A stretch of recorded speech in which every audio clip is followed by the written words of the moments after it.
यूं तो आपने बहुत से पेट्रोल पंप देखे होंगे, लेकिन क्या आपने ऐसा पेट्रोल पंप देखा जो देशभक्ति की भावनाओं से ओतप्रोत हो, जहां शहीद जवानों के सम्मान में दिल्ली की तर्ज पर अमर जवान ज्योति प्रज्वलित हो? जी हां, हम ऐसे पेट्रोल पंप की बात कर रहे हैं जहां फ्री में कॉफ़ी, चाय और यहाँ तक कि फ्री सर्विसिंग भी देते हैं।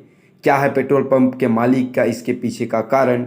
क्या उद्देश्य है? आइए इस रिपोर्ट से जानते हैं। नमस्कार, मैं यज्ञ सिंह ठाकुर।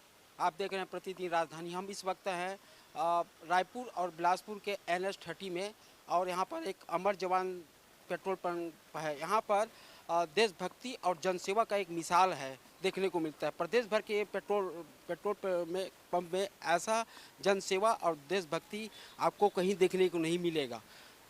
इसका स्पष्ट कारण ये है कि ये कहीं ना कहीं जनसेवा और आर्मी को की जवान की जो आत्म समर्पण है, उसको देखकर कहीं ना कहीं इन्होंने जन सेवा करने का प्रण लिया है। आइए चर्चा करते हैं यहाँ का पेट्रोल पंप के संचालक हरीश भाई से, जो उम्र की इस पड़ाव में पहुँच चुके, उसके बावजूद भी उसकी देशभक्ति और सेवा को देखकर लोग हतप्रभ रहते हैं। हरीश सर, आपको जन सेवा करने की जो प्रेरणा कहाँ से मिली?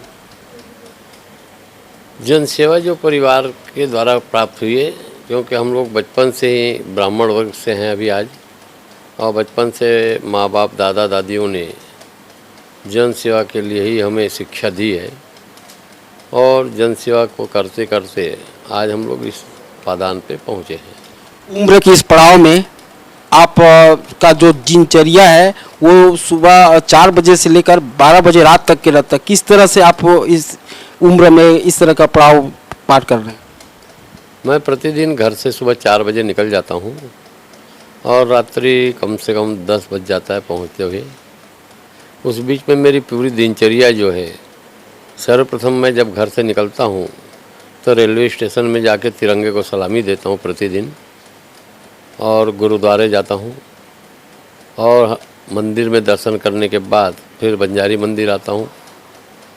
5 बजे मंदिर पहुँचता हूँ। उसके बाद मंदिर में पूजा पाठ करने के बाद गौशाला में गायों को रोटी खिलाने के बाद स्कूल की प्रार्थनाएं शुरू हो जाती है, और फिर 2 बजे तक स्कूल चलती है। भोजन वगैरह करने के बाद 3-4 बजे पेट्रोल पंप में आ जाता हूँ।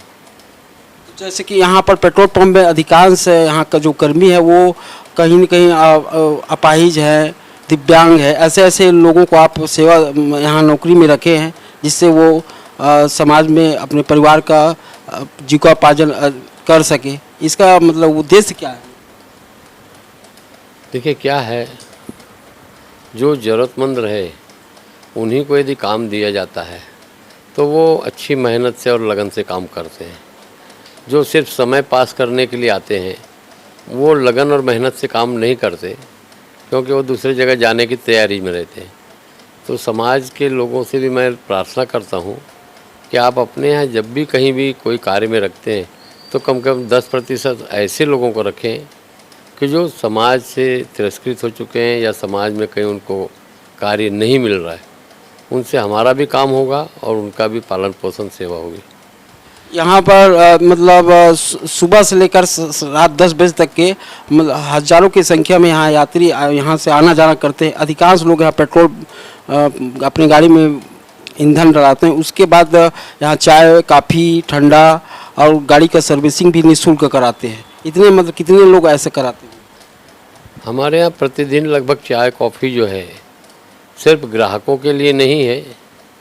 ग्राहकों के साथ जो आते हैं, मान लो एक बस में यदि 50 लोग आए तो उन सभी 50 लोगों को भी चाय कॉफ़ी दी जाती है। और यदि वो तेल नहीं भी भराते हैं, आस पड़ोस के लेबर हैं, फैक्ट्रियों में काम करने वाले हैं, वह सुबह जब फैक्ट्री में काम करने जाते हैं तो चाय कॉफ़ी पी के जाते हैं, वापस जब निकलते हैं तो फिर चाय कॉफ़ी पी के जाते हैं। ये एक प्रकार का चाय कॉफ़ी का लंगर है, ये व्यापार नहीं है। क्योंकि हम लोग पहले ही कहें कि हमारे आने वाला हर व्यक्ति हमारा अतिथि है, इसीलिए हम उसको अतिथि देवो भव के नाम से जानते हैं। सुना भी ये भी है, चर्चा रहता है कि आप जो सैनिक हैं उनके बच्चे को निःशुल्क पढ़ाई विदेशों में भी कराते हैं शिक्षा के क्षेत्र में। हमने इनकी इनकम जो बच जाती है खर्चा काटने के बाद, वो हमारे देश के शहीद परिवारों के बच्चों को शादी और शिक्षक पे व्यय करते हैं, जिनमें भी 4 परिवार हैं और बड़ी बड़ी स्कूलों में पढ़ाई कर रहे हैं। और उनका पैसा भी हम उन स्कूलों में भेजते हैं सीधा, किसी को पैसा हाथ में नकदी नहीं देते। और इसमें सबसे मुख्य बात यह है कि आप गौशाला भी संचालित कर रहे हैं। कितने वहाँ पर आपके वहाँ पर गौशाला में कितने मवेशी है जो? हमारे यहाँ गौशाला चलती है जिनमें अपाहिज, एक्सीडेंटल या कसाई खाने जो जाते हैं उनको बचा कर रखा जाता है।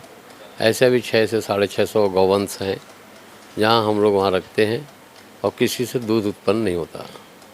ये सब बहुत सारा इसमें तो धन खर्चा होता होगा, तो पेट्रोल पंप का एक हिस्सा को आप इसे जनहित में लगा देते हैं?